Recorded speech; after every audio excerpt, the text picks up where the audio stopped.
கிருபையும் இரக்கமும் நிறைந்த எங்கள் அன்பின் பிதாவே, இந்த புதிய நாளுக்காக நாங்கள் நன்றி செலுத்துகிறோம். எங்கள் வாழ்வில் நீர் கொடுத்த புதிய ஜீவனுக்காக நாங்கள் நன்றி செலுத்துகிறோம். என் அப்பாவின் மகா பரிசுத்த ஸ்தலத்தில் என் தகப்பனுக்கு முன்பதாக அமர்ந்து இந்த புதிய மாதத்தை துவக்குவதற்குண்டான ஒரு கிருபையை எங்களுக்கு வாக்களித்திருக்கிறது. அதற்கான பிரதான பரிசோதனை கடந்தவுடைய வார்த்தைகள் எங்கள் வாழ்விலே ஒரு நம்பிக்கை கொண்டு வர தேவன் எங்கள் கிருபை செய்யும்படியாக நாங்கள் சொல்கிறோம். இயேசு என்ற இனிய நாமத்தில் சொல்கிறோம் நல்ல தகப்பனே, ஆமென். நமது ஆண்டவராகிய இயேசு கிறிஸ்துவின் கிருபை பிதாவாகிய தேவனாலும் குமாரனாகிய இயேசு கிறிஸ்துவினாலும் நமக்கு கிருபையும் சமாதானமும் பெருகுவதாக. அன்பு பிள்ளைகளே, உங்கள் எல்லாரையும் அப்பா நாமத்தினாலே வாழ்த்துவதிலே வரவேற்பதிலே அதிகமாக மகிழ்ச்சி கொள்கிறேன். கடந்த 4 மாதங்கள் 2025ஆம் ஆண்டை துவக்க வைத்த தேவன் 4 மாதங்களை கண்ணின் மணியை போல நம்மை காத்து வழிநடத்தி வந்தார். அவருடைய பாதுகாப்பின் சமூகம் நமக்கு முன்பதாக சென்றது. அவருடைய worshipன் சமூகம் நமக்கு முன்பதாக சென்றது. அவருடைய வழிநடத்துகிற சமூகம் நமக்கு முன்பதாக சென்றது. உண்மையாகவே காலங்கள் இப்படி ஓடிக்கொண்டிருந்தாலும் ஒவ்வொரு நாளும் அவருடைய பிரசன்னம் நம்மோடு இருந்து நம்மை வழிநடத்துவதற்காக எல்லாரும் கரங்களை உயர்த்தி ஒரு அல்லேலூயா சொல்லுவோமா? அல்லேலூயா, அல்லேலூயா. ஆண்டவருக்கே மகிமை உண்டாகட்டும். அன்புக்குரியவர்களே, இந்த நாளிலே இந்த நாளின் சிந்தனைக்கென்று ஆவியானவர் நமக்கு கொடுக்கிற வார்த்தையை நாம் 4வது வார்த்தையை நாம் வாசிப்போம். நான் கர்த்தரை தேடினேன், அவர் எனக்கு செவிகொடுத்து என்னுடைய எல்லா பயத்திற்கும் என்னை நீங்களாக்கி விட்டார். அன்புக்குரியவர்களே, நான் கர்த்தரை தேடினேன், அவர் எனக்கு செவிகொடுத்தார், என்னுடைய எல்லா பயத்திற்கும் என்னை நீங்களாக்கி விட்டார். என்னை நீங்களாக்கி விட்டார். அன்புக்குரியவர்களே, இந்த வார்த்தையின் இந்த சங்கீதத்தின் முதல் பகுதி துவக்கத்திலே பார்க்கிற பொழுது தாவீது அபிமெலேக்கு முன்பதாக வேஷம் மாறின போது அவனாலே துரத்தி விடப்படுகையில் பாடின சங்கீதம் என்று சொல்லப்பட்டிருக்கிறது. அன்புக்குரியவர்களே, இந்த தாவீதின் வாழ்க்கையிலே காணப்பட்ட எத்தனையோ பயத்தின் மத்தியில அவன் தன் வாழ்க்கையில அந்த பயத்தை எப்படி மேற்கொண்டான் என்ற ஒரு அனுபவத்தை அவர் எழுதி வைத்திருக்கிறார். அந்த அனுபவத்தை நாம் பெற்றுக்கொள்கிற பொழுது நாமும் அப்படிப்பட்ட வெற்றியுள்ள ஒரு காரியத்தை சந்திப்பதற்கு துணையாக இருக்கும் இவ்வார்த்தை அந்த பாதையை நம்மை வழிநடத்துகிறது. நான் கர்த்தரை தேடினேன், அவர் எனக்கு செவிகொடுத்தார், என்னுடைய எல்லா பயத்துக்கும் என்னை நீங்களாக்கி விட்டார். எல்லா பயத்துக்கும் என்னை நீங்களாக்கி விட்டார். வேதத்துல பல இடங்களிலே நமக்கு ஆண்டவர் வாக்குத்தத்தங்களை கொடுத்திருக்கிறார். அந்த வாக்குத்தத்தங்கள் பயப்படாதே என்று சொல்லப்பட்டிருக்கிறது. ஆனால் நாம் அந்த வார்த்தையை உரிமையாக்கி கொள்ளுகிற பொழுது நான் பயப்படேன் என்று சொல்லி அதை உரிமையாக்கி அந்த திரு சமூகத்துல அதை என்ன பண்றீங்க, பெற்றுக்கொள்ளுகிற பிள்ளைகளாக நாம் இருக்க வேண்டியது அவசியமாயிருக்கு. இப்படிதான் எல்லா வாக்குத்தத்தங்களும் இங்கே தாவீதின் வார்த்தைகள் இப்படிதான் வருகிறது. நான் கர்த்தரை தேடினேன், நான் என்ன கர்த்தரை தேடினேன், அவர் எனக்கு செவிகொடுத்தார், அவர் எல்லா பயத்துக்கும் என்ன பண்ணாங்க, நீங்களாக்கி எல்லாத்தையும் நீங்களாக்கி விட்டார்.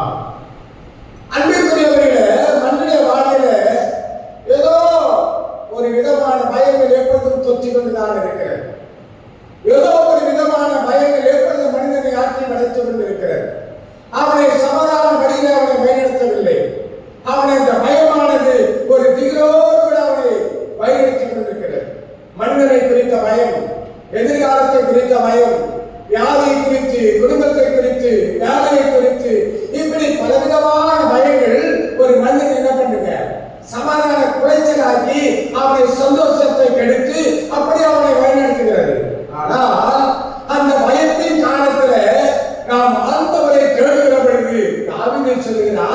நான் கர்த்தரை தேடுவேன். என்ன தேடுவேன்? நான் கர்த்தரை தேடுவேன். அவர் எனக்கு செவிகொடுத்தா என்னுடைய எல்லா பயத்துக்கும், சொல்லுங்க பாப்பா, எல்லா பயத்துக்கும். யோபின் வார்த்தை இப்படிதான் வருகிறது. எப்படி வருகிறது? அந்த 5ஆம் அதிகாரத்துல நீங்கள் வாசித்து பாருங்கள். கர்த்தர் 6 விக்கெட்டுக்கு என்ன பண்ணாருங்க? தப்பி விட்டார். அவ்வளவு 7வது பல்லாப்பெருக்கு நேரிடாது. ஆமென். 19வது வசனம். 6 விக்கெட்டுகளை உம்மை நீங்களாக்குவார், 7வது பல்லாப்பமா தொடாது. அப்படின்னா அர்த்தம், விக்கெட்டுகள் தொடர்ந்து மனிதனை சந்தித்துக் கொண்டே இருக்கிறது. அது எண்ணிக்கை என்பதல்ல. அது 6 வரும், 7 வரும், 8 வரும், 10 வரும், எத்தனை நாள் வரும். ஆனா வார்த்தை என்ன அப்படின்னா, இன்னைக்கு 7 முடிஞ்சிருக்கா, 7 கர்த்தரை காப்பாற்றினார். அவன் சொன்னா இன்னும் ஒன்று வருவா, அதிலும் ஆண்டவரை மீட்டெடுப்பார். கரைகளை தட்டி தேவனை நாம் துதிப்போம். எத்தனை வேணாலும் வரட்டும், ஆனால் ஒன்று என்ன, நீ கர்த்தரை தேடு.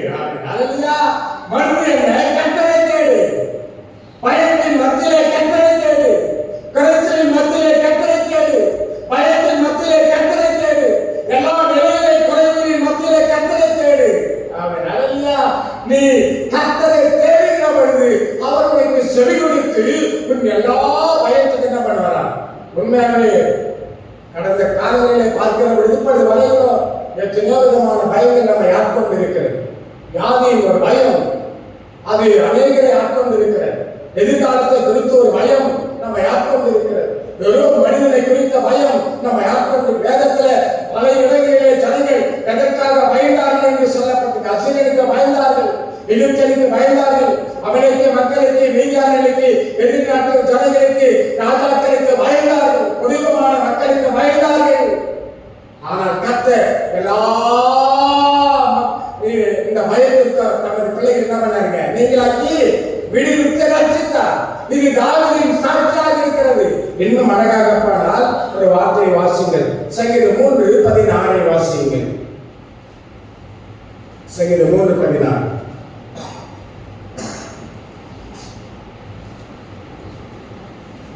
சங்கீதம். கர்த்தரே 10,000 பேர் எனக்கு முன்பதாக வந்தாலும் நான் அவர்களுக்கு என்ன பண்ணுவதில்லை? பயப்படுவதில்லை. சங்கீதம் 23:4.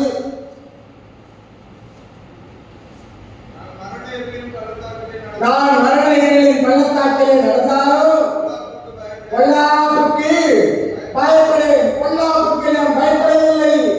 மரண இருளின் பள்ளத்தாக்கிற்கு நான் பயப்படவில்லை. 56ஆம் அதிகாரத்துல 4 வசனம், 56:4. தேவனை முன்னிட்டு அவருடைய வார்த்தையை புகழுவேன். தேவனை நம்பியிருக்கிறேன், நான் பயப்படேன். மாம்சமானவன் எனக்கு என்ன செய்வான்? நான் பயப்படேன். என்ன சொன்னாரு?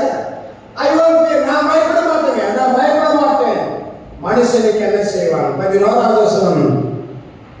தேவனை நம்பியிருக்கிறேன், நான் பயப்படேன். மனுஷனுக்கு என்ன செய்வான்? சங்கீதம் 118:6. கர்த்தரின் பட்சத்தில் இருக்கிறார், நான் பயப்படேன்.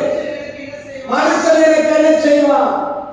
கர்த்தரை நம்பியிருக்கிறேன், கர்த்தர் எனக்கு துணையாக இருக்கிறார், கர்த்தரின் பட்சத்தில் இருக்கிறார். நான் எதற்கு பயப்படுவேன்? எதற்கும் பயப்பட மாட்டேன். மனுஷன் எனக்கு என்ன செய்வான்? அன்புக்குரியவர்களே, இப்படிப்பட்ட என்ன எபேசியர் 13ஆம் அதிகாரத்துல 6வது வசனம். எபேசியர் 13ஆம் அதிகாரம் 6வது வசனம். கர்த்தர் எனக்கு சகாயர், நான் பயப்படேன். மனுஷன் எனக்கு என்ன செய்வான் என்று சொல்லலாமே வார்த்தை நினைவூட்டுகிறார். ஆக அன்புக்குரியவர்களே, எத்தனையோ பயங்கள், எத்தனையோ நம்மை வாழ்க்கையை குறைக்கிற, நமது நிம்மதியை கெடுக்கிற, நமது தைரியத்தை கெடுக்கிற இந்த காரியங்கள் வந்தாலும் தாவீதின் வார்த்தைகள் நமக்கு நினைவூட்டுதலாக வர வேண்டும். நான் ஆபத்திலே, இந்த நேரங்களிலே நான் கர்த்தரை தேடி அவர் எல்லா பயத்துக்கும் என்ன பண்ணாங்க? எல்லா பயத்துக்கு நீங்களாக்கி விட்டா, எல்லா பயத்துக்கு என்னை மாற்றி போட்டா. ஒரு பயம் இல்லை அங்கே சொல்லுகிறது, எல்லா பயம், எல்லா பயமும். அந்த வார்த்தை நினைவுபட்டு என்ன வார்த்தை? எல்லா பயத்துக்கும் என்ன நீங்களாக்கி விட்டார். இல்லையா? நீங்க சொல்ல முடியுமா? எத்தனையோ பயத்தின் சம்பவங்கள், சூழ்நிலைகளை நான் கடந்து வந்திருக்கிறேன். அத்தனை பயத்திலும் தேவனை என்ன பண்ணாங்க? மீட்டா. அத்தனை பயத்திலும் கர்த்தனை விடுவித்தார். அத்தனை பயத்திலும் என்னை நீங்களாக்கி விட்டா. எல்லா பயம், ஒன்று ரெண்டு அல்ல, அத்தனை பயம் வந்தால் அத்தனை பயத்தின் மத்தியிலே தேவன் நம்ம என்ன பண்ணுவாங்க? விடுதலை ஆக்குவா, நீங்களாக்கி ரட்சிப்பா. அந்த 1 சாமுவேல் 21ஆம் அதிகாரத்துல வாசிக்கலாம். 1 சாமுவேல் 21ஆம் அதிகாரம்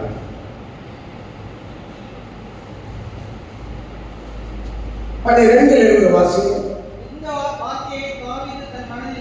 இந்த வார்த்தையை தாவீது தன் மனதிலே வைத்துக் கொண்டு காத்தின் ராஜாவாகிய ஆகீசுக்கு மிகவும் பயப்பட்டு அவர்கள் கண்களுக்கு முன்பதாக தன் முகநாடியை வேறுபடுத்தி அவர்களிடத்தில் பித்தம் கொண்டவன் போல காண்பித்து வாசல் கதவுகளிலே கீறிக் கொண்டிருந்து தன் வாயிலிருந்து நுரையை தள்ளி தன் தாடியை விட பண்ணிக் கொண்டிருந்தான். அப்பொழுது ஆகீஸ் தன் ஊழியக்காரனை நோக்கி, இதோ இந்த மனுஷன் பித்தம் கொண்டவன் என்று காண்கிறீர்களே, இவனை நீங்கள் என்னிடத்தில் கொண்டு வந்தது என்ன? எனக்கு முன்பாக பைத்திய சேஷ்டம் செய்ய நீங்கள் இவனை கொண்டு வருகிறதற்கு பைத்தியக்காரர்கள் எனக்கு குறைவாக இருக்கிறார்களோ? என் வீட்டிலே வரலாமா என்றான். ஆமென், அல்லேலூயா. அங்கே வார்த்தை இப்படி வருகிறது, காத்தின் ராஜாவாக ஆகீசுக்கு மிகவும் பயப்பட்டு அவன் நம்மனானா பித்தை கண்டவன் போல அவன் நடிக்கிறதை இங்கே பார்க்கிறோம். நிறைய தள்ளி என்ன பண்றான்? அவன் கதவு ஓரமாக நின்று கொண்டு கதவை கீறி கொண்டிருக்கிற ஒரு பைத்தியம் போல அவன் ஆக்ட் பண்றான். அப்படி அவர் நடிக்கிறதை பார்க்கிறோம், பயந்து நடிக்கிறதை பார்க்கிறோம். அந்த ராஜா சொல்லுகிறார், எங்க நாட்டுல என் அரண்மனையில பைத்தியம் பிடித்தவர்கள் குறைவா இருக்கிறார்களா? இவன் இங்க வரலாமா? இவன் என்ன பண்ணுங்க? துரத்துங்கள். இந்த துரத்து எடுக்கிறதை நாம் பார்க்க முடிகிறது. அன்புக்குரியவர்களே, தாவீதின் பயம் எத்தனையோ விதமான மரண பயத்திலே ஆண்டவரை பாதுகாத்திருக்கிறார். சவுலின் பயங்கரம் அவனை தொடர்ந்து விடுத்தது. சொந்த குமாரரே அவனுக்கு விரோதமாய் அப்சலோம் எழுதினார். பயந்து ஓடி போய் அங்கும் இங்குமாக ஒளிந்தார். கெபியிலே ஒளிந்து கொண்டிருந்தார். ஆனால் கர்த்தர் அவனை உயர்த்தினார். அவன் அல்லேலூயா, கர்த்தர் அவனை உயர்த்தினார். எல்லா பயத்திற்கும் ஆண்டவர் அந்த மனிதனை நீங்களாக்கி ரட்சித்தார். ஏன்னா அவன் சொல்லுகிறான், பயத்தின் மத்தியிலே நான் கர்த்தரை தேடினேன். அவர் எனக்கு சொல்லிக் கொடுத்தார். சொல்லிக் கொடுத்தார் அர்த்தம், அவருடைய ஜெபத்திற்கு ஆண்டவர் அந்த வார்த்தையை கேட்டார். ஜெபத்தின் சத்தத்தை கேட்டார், விண்ணப்பத்தின் சத்தத்தை கேட்டார். கேட்டு என் பயத்திலிருந்து என்ன பண்ணுவாங்க? நீங்களாக்கி ரட்சித்தார். ஆக எனக்கு கடுமையான கத்துடைய பிள்ளைகளே, நமது வாழ்விலும் கூட எந்த பயம் வந்தாலும் நீங்க அப்பாவை தேடுங்க. அப்பா உங்கள் வாழ்க்கையை காணப்படுகிற எதிர்த்து வருகிற எந்த பிரச்சனைகளில் இருந்தோம் நம்மை விடுவித்து நம்மை ரட்சிக்க வல்லவராக நமது தேவன் இருக்கிறார். ஆமென், அல்லேலூயா. எதை குறித்து பயப்பட வேண்டாம்.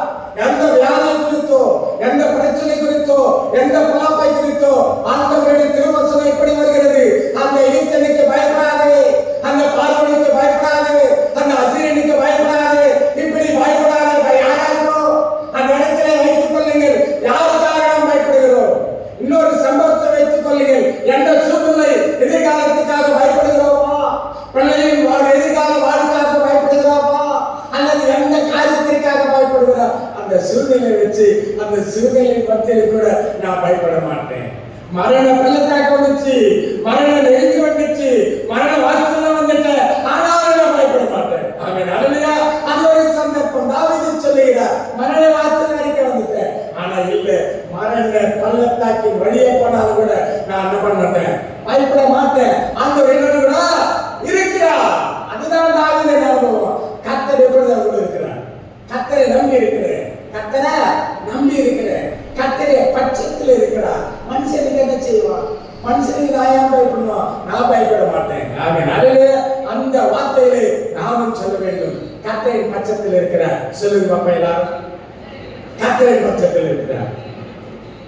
கர்த்தரின் நம்பிக்கையாக கொண்டிருக்கிறேன், கர்த்தரை துணையாக கொண்டிருக்கிறேன். ஆக மனுஷன் எனக்கு என்ன செய்வான்? சத்துரு என்ன செய்வான்?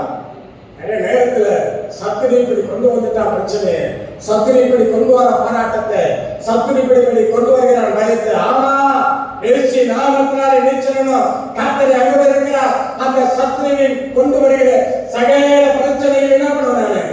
மேற்கொள்ளுவேன் இயேசுவின் நாமத்தினாலே. தாவீதின் வார்த்தைகள் அதுதான். சங்கீதம் 18ல 2:22 வருகிறது.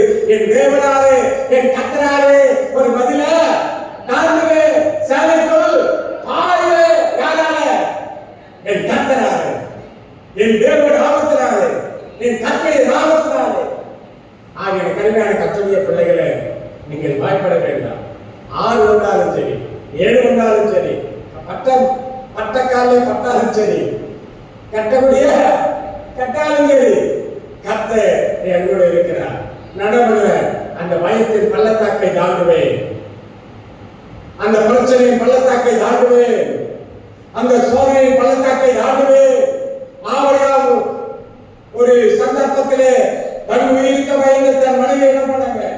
சகோதரி என்று சொன்னதாக வார்த்தை வருகிறது.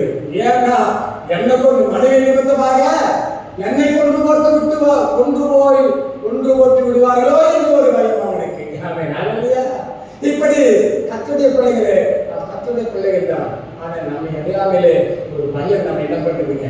நம்முடைய சிந்தையை ஆட்கொள்ளுகிறது, அதனுடைய சந்தோஷத்தையும் சமாதானத்தை கெடுக்கிறது. ஆனால் ஒன்று, எல்லாவற்றுக்கும் மேலான ஒரு வல்லமையான தேவன் நம்மோடு கூட இருக்கிறார். அதிலிருந்து விடுவிப்பதற்கு வல்லமையுள்ள தேவன் நம்மோடு கூட இருக்கிறார்.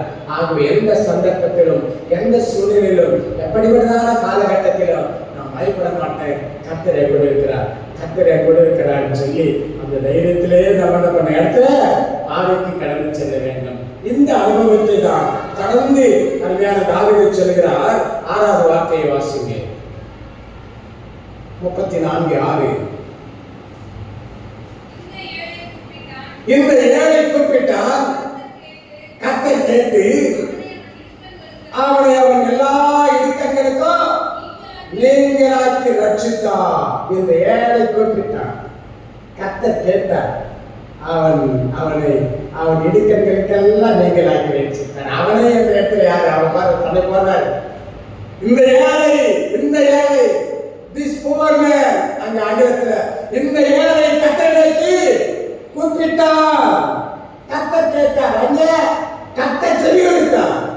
4வது வார்த்தையில கர்த்தரை தேடினேன், எனக்கு செவி கொடுத்தார். இங்கே இந்த ஏழை கூப்பிட்டார், கர்த்தர் கேட்டார். அவனை எல்லா இடுக்கங்கள் எல்லாம் நீங்களாக்கி, எல்லா பயத்திற்கு நீங்களாக்கி ரட்சித்த தேவன் எல்லா இடுக்கங்களுக்கும் நம்மை நீங்களாக்கி ரட்சிப்பதற்கு நம்மோடு கூட இருக்கிறார். ஆமென். அல்லேலூயா. தாவீது அரசனான பிறகு எழுதப்பட்ட சங்கீதம் இது. அவன் எழுதுகிறார், இந்த ஏழை கர்த்தருக்கு கூப்பிட்டார். அவனை கேட்பதும் ஒரு மிகப்பெரிய நம்பிக்கை இருந்தது. எப்போதும் அவன் சேனையை நம்பவில்லை, சேவகத்தை நம்பவில்லை, ஏதோ உலக பிரகாரமான பலத்தோடு அவன் பலத்தை நம்பவில்லை. எப்பொழுதும் கர்த்தரை சார்ந்தே இருந்தான், கர்த்தரை தேடுகிற மனிதனாக இருந்தான், கர்த்தருடைய சமூகத்துல எந்த காரியத்திற்கும் விண்ணப்பம் செய்கிற மனிதனாக இருந்தான். ஆகவேதான் அவன் சொல்கிறான், இந்த ஏழை கர்த்தரை நோக்கி கூப்பிட்டான். This poor man cried and the Lord heard him and saved him out of all his troubles. அன்புக்குள்ளே எல்லா ட்ரபிள் மேக்கர்ஸ் நம்ம கூட இருக்கலாம். ட்ரபிள் மேக்கர்ஸ் அப்படின்னா பிரச்சனையை கொண்டு வருகிறவர்கள் நம்ம கூடவே இருக்கலாம், நம்மோடு கூட இருக்கலாம், ஆகிய இங்கே நல்லா இருக்கலாம். ஆனா வசனம் சொல்கிறது, எத்தனை ட்ரபிள் மேக்கர்ஸ் வந்தாலும் எல்லாத்திலிருந்து ஆண்டு என்ன பண்ணுவார்? நம்ம விடுதலையாக்குவார். நம்ம இருதயத்தை பழம்ப செய்கிற கலைஞடிக்கிற ட்ரபிள் மேக்கர்ஸ் நிறைய பேர். ஆமென். ஹல்லேலூயா. இன்றைக்கு இஸ்ரவேல் ஜனங்களை கலைஞடித்த உன்னை கர்த்தர் கலைஞடிப்பாராக என்று சொன்னார் யோசுவா. ஆமென். ஹல்லேலூயா. ஆமென். ஹல்லேலூயா. ஆகிய கர்த்தருடைய பிள்ளைகளே, அங்கே அவர் எப்பொழுதும் கர்த்தரை தேடினார். இங்க பாருங்கள், இந்த ஏழை கர்த்தரை கூப்பிட்டான் என்ற வார்த்தையில கிரைட் என்று சொல்லப்பட்டிருக்கிறது. அவன் நடுவு நம்ம தேவ சமூகத்தை நோக்கினான். இந்த ஏழை என்ற வார்த்தையிலே எத்தனை பணிவின் சமூகம் அங்கே காணப்படுகிறது. இந்த ஏழை கர்த்தரை நோக்கி கூப்பிட்டேன். அவர் என் விண்ணப்பத்தை என்ன பண்ணாங்க கேட்டாரு. அந்த அழுகையின் சத்தத்தை கேட்டாரு. அழுகையின் சத்தத்தை கேட்டு எல்லா ட்ரபிள் இருந்து என்ன பண்ணாங்க, இந்த ட்ரபிள் இருந்து எப்படி நான் விடுதலையாக போறேன், இந்த பிரச்சனை எப்படி நான் மீண்டும் வரப்போறேன், இந்த சிக்கல் இருந்து இந்த பயங்கரமான சூழ்நிலை இருந்து எப்படி நான் வெளியே வரப்போறேன் அப்படின்றது நிறைய பேருக்கு ஒரு பிரச்சனையாக இருக்கிறது. ஆமென். ஹல்லேலூயா. ஒரே ஒரு பெரிய சூழ்நிலை, இந்த சிக்கல், இந்த ஒரு காம்ப்ளெக்சிட்டி, இதுல இருந்து எப்படி நான் மீண்டும் வரப்போறேன் அப்படிங்கிறது ஒரு பெரிய காரியமா இருக்கு. தாவீது அதற்கு அந்த பதிலை கொடுக்கிறார். நான் கர்த்தர் இந்த ஏழை கர்த்தரை நோக்கி கூப்பிடுகிறேன். யாரை கூப்பிடுகிறேன்? அப்பாவை கூப்பிடு. அவர் கண்டிப்பா உங்களுக்கு என்ன பண்ணுவாங்க, கடவுள் இருந்து விடுதலை ஆகுவதற்கு இந்த அந்த வழிகளை காட்டுவார். அந்த பிரச்சனையிலிருந்து உங்களை விடுவித்து ரட்சிப்பார், நீங்களாக்கி ரட்சிப்பார். ஆமென். ஹல்லேலூயா. இதுதான் தாவீதின் அனுபவமா இருக்கிறது. அவன் அனுபவத்தை எழுதி வைத்திருக்கிறார், தன் அனுபவ பாகத்தை எழுதி வைத்திருக்கிறார். ஆமென். ஹல்லேலூயா. ஆகிய கடுமையான கர்த்தருடைய பிள்ளைகளே, நான் கர்த்தரை தேடினேன். எல்லா பயத்திற்கும் நீங்களாக்கி ரட்சித்த தேவன் நம்மையும் நீங்களாக்கி ரட்சிப்பார். நான் இந்த ஏழை கர்த்தருக்கு கூப்பிட்டேன். கர்த்தரதை கேட்டு என்ன எல்லா இடுக்கண்களுக்கு நீங்களாக்கி ரட்சித்தார். நாம சொல்லணும், நான் கர்த்தரை கூப்பிடுவேன். என் எல்லா விதமான பிரச்சனைகளுக்கு இடுக்கண்களுக்கு நீங்களாக்கி கர்த்தரை கூப்பிட்டேன் அப்படின்னு சொல்லி, நான் கர்த்தரை கூப்பிடுவேன். நான் கர்த்தரை கூப்பிடுவேன். I will cry unto God. நான் கர்த்தரை நோக்கி கூப்பிடுவேன். அவர் எல்லா இடுக்கண்களுக்கு நீங்களாக்கி தான் பண்ணுவாங்க, ரட்சிப்பார். எந்த காரியத்தை குறித்து, எந்த விதமான சூழ்நிலைகள் குறித்து, எந்த பிரச்சனைகளை குறித்து, நாம் பிரச்சனைகள் அது எவ்வளவு பெரிதா இருந்தாலும் அதற்கு மேல கர்த்தர் நம்மோடு இருக்கிறார். பிரச்சனைகளை காத்து என்ன பண்ண வேண்டாம், நீங்கள் பயப்பட வேண்டாம். பிரச்சனைகள் உங்கள் உள்ளங்களை கரையை செய்ய வேண்டாம். அதிக நேரங்களில் இந்த யோபின் வார்த்தைகள் தான் அடிக்கடியா எத்தனையோ பாடி தொடர்ந்து அடுத்தடுத்து வந்தாலும் கூட அவன் எழுதி வைத்தான். 6 வந்தது, 7வது கர்த்தர் என்னை ரட்சித்தார். 6 இக்கட்டு ஆண்டவர் என்னை காப்பாற்றினார். 7வது என்ன பண்ணது, ஒண்ணு பண்ணாது போ, அவ்வளவு தைரியமான வார்த்தை. அவன் அனுபவம் ஆண்டவரை மீட்டெடுத்தார். பழைய நிலைமைக்கு வரை செய்தார். ஆசீர்வாதமான பாதைக்கு வரை செய்தார். அந்த நம்பிக்கை பெரியது. அந்த நம்பிக்கையை நாம் வாழ்க்கையில வைத்துக் கொள்வோம். நாம் ஆராதிக்கிற தேவன் அது மகா பெரியவர். அதைதான் அந்த சாதன பேச சொன்னார்கள், நாங்கள் ஆராதிக்கிற தேவன் எங்களை தப்பிக்க வல்லவராய் இருக்கிறார். நாங்கள் 3:10 வாசிக்க பார்ப்போம் வசனத்தை. நாங்கள் ஆராதிக்கிற எங்கள் தேவன் எங்களை தப்பிக்க வல்லவராய் இருக்கிறார். ஏழைகள் அஞ்சலி சொல்லி ராஜாவுடைய கைக்கும் எங்களை நீங்களாக்கி விடுவிப்பா. ஆமென். ஹல்லேலூயா. நீங்க சொல்லணும், நாங்கள் ஆராதிக்கிற தேவன் எங்களை எல்லா பயத்துக்கு நீங்களாக்கி ரட்சிப்பா. நாங்கள் ஆராதிக்கிற தேவன் எங்களை எல்லா இடுக்கண்களுக்கும் நீங்களாக்கி விடுவிப்பா. He will relieve me from all kinds of trouble. Amen. Hallelujah. He will relieve me from all kinds of fear. எல்லா விதமான பயத்திலிருந்து எங்களை நீங்களாக்குவார். எல்லா விதமான பிரச்சனையிலிருந்து அவர் எங்களை நீங்களாக்குவார். ஆமென். ஹல்லேலூயா. There is a solution in the presence of God. For every kind of problem, there is a solution in the presence of God. தேவ சமூகத்தில் எல்லா பிரச்சனைகளுக்கும் பதில் அங்கே இருக்கிறது. கர்த்தரிடத்திலே தான் இருக்கிறது. கர்த்தரை தேடுங்கள், கர்த்தரை கூப்பிடுங்கள். அவர் பயத்திலிருந்து விடுவிப்பது மாத்திரமல்ல, பிரச்சனைகளிலிருந்து விடுவிப்பார். பிரச்சனைகள் என்ன, எந்த பிரச்சனையா இருக்கட்டும், கர்த்தரை கூப்பிடுங்க. இயேசு நாமத்தினாலே கர்த்தர் பெரிய காரியத்தை நமக்காக என்ன பண்ணுவாங்க, செய்வார். இன்னும் ஒரு காரியத்தை அந்த அதிகாரத்துல நீங்க வாசிங்க, 17வது வசனம்.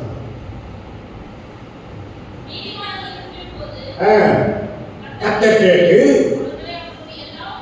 அவர்களுடைய எல்லா உபத்திரவங்களுக்கும் நீங்களாக்கி விடுவிக்கிறார். விடுவிக்கிறார். இது பிரசன்ட் கண்டினியூஸ் டென்ஸ். விடுவிக்கிறார்.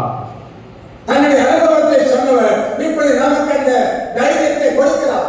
கர்த்தருடைய பிள்ளைகள் கர்த்தரை நோக்கி கூப்பிடுகிற பொழுது அவர்களை சத்தத்தை கேட்டு எல்லா உபத்திரவங்களுக்கும் அவர் நீங்களாக்கி விடுவிக்கிறார்.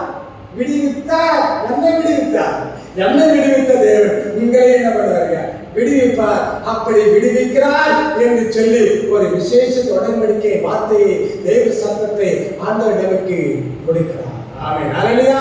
The righteous cry and the Lord heard and delivered them out of all their troubles. ஹalleluya.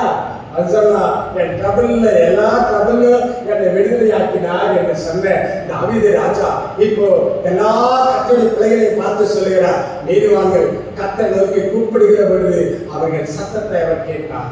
சத்தத்தை கேட்டு எல்லா உபத்திரவத்தை அவர்கள் என்ன பண்ணுவாங்க? நீங்களாக்கி ரட்சிப்பார், நீங்களாக்கி விடுவார். ஆமென். ஹalleluya. ஆமென். ஹalleluya. நீங்க சொல்லணும், என்னுடைய எல்லா உபத்திரவத்திலிருந்தும் என்னை நீங்களாக்கி விடுவிப்பார். ஆமென். ஹalleluya. என்னுடைய எல்லா ட்ரபிள்ல இருந்து என்னை விடுவிப்பார். ஆமென். ஹalleluya. ஆமென். ஹalleluya. நீங்க சொல்லுங்க, எல்லா பயத்திலிருந்து என்னை விடுதலையாக்குவார். சொல்லுங்க, எல்லா பிரச்சனையிலிருந்தும் கர்த்தர் என்னை விடுதலையாக்குவார். சொல்லுங்க. ஆமென். இந்த வார்த்தைகள் அப்படியே ஆகட்டும் தேவ பிள்ளைகளே.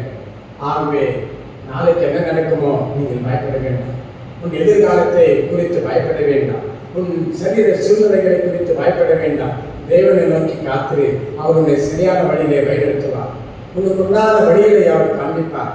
மீண்டு வருகிற வழியை உங்களுக்கு காண்பிப்பார். பயப்படுத்துகிற எந்த காரியத்தையும் கர்த்தர் விலக்கி அளிக்கிற தேவனாக இருக்கிறார். ஆகவே இந்த ஏழை கர்த்தர் நோக்கி குறிப்பிட்டார். கர்த்தர் எல்லா இடுக்கண்களுக்கு நீங்களாக்கி ரட்சித்தார். அப்படியே கண்களை மூடுவோமா? நாமும் அப்பாவின் சதி சமூகத்தில் இந்த ஏழை கர்த்தரை நோக்கி கூப்பிட்டான் என்ற வார்த்தையின்படி நாமும் அப்பா உன்னை நோக்கி நான் கூப்பிடுகிறேன். என் வாழ்விலும் ஏதோ ஒரு தயக்கங்கள், ஏதோ ஒரு எதிர்கால பயம், ஏதோ ஒரு பிரச்சனை, ஏதோ ஒரு காரியம் கலக்கம், திடுக்கிற காரியம் என் மனதை கொஞ்சம் மாற்றி படைக்கிறதப்பா. என் விசுவாச வாழ்க்கையில ஒரு ஆண்டவரை அசைவை கொடுக்கிறதப்பா. தாவீதின் வார்த்தைகளை போல நான் கர்த்தரை நம்பியிருக்கிறேன், நான் பயப்பட மாட்டேன். கர்த்தர் எனக்கு துணையாக இருக்கிறார், நான் அசைக்கப்படுவதில்லை. கர்த்தரின் பட்சத்தில் இருக்கிறார், நான் அதிகம் பயப்படுவதில்லை என்று நான் முடிவை கொண்டாடுவோமா? அதை வார்த்தைகள் அப்படிதான் சொல்கிறது. நம் ஆடு முழுவதுமாக கர்த்தர் ஆபத்தில் கர்த்தரை நோக்கி கூப்பிடுகிற பொழுது நம்முடைய சத்தத்தை கேட்கிற தேவனாக நமது தேவன் இருக்கிறார். நாங்கள் ஆராதிக்கிற தேவன் எல்லாவற்றிலும் எங்களை விடுதலையாக்க வல்லவராக இருக்கிறார். என்னையும் விடுதலையாக்குவார், நம்மையும் விடுதலையாக்குவார். கண்களை மூடுவோம், நாம் செவிக்கிறோம். அப்படியே உதவி செய்வோம். அவருடைய வார்த்தைகளுக்காக நாம் நன்றி செலுத்துவோம். கர்த்தருடைய மகிமையான வார்த்தையை வழிநடத்துதலுக்காக நாம் கர்த்தருக்கு நன்றி செலுத்துவோம். செவிக்கலாமா?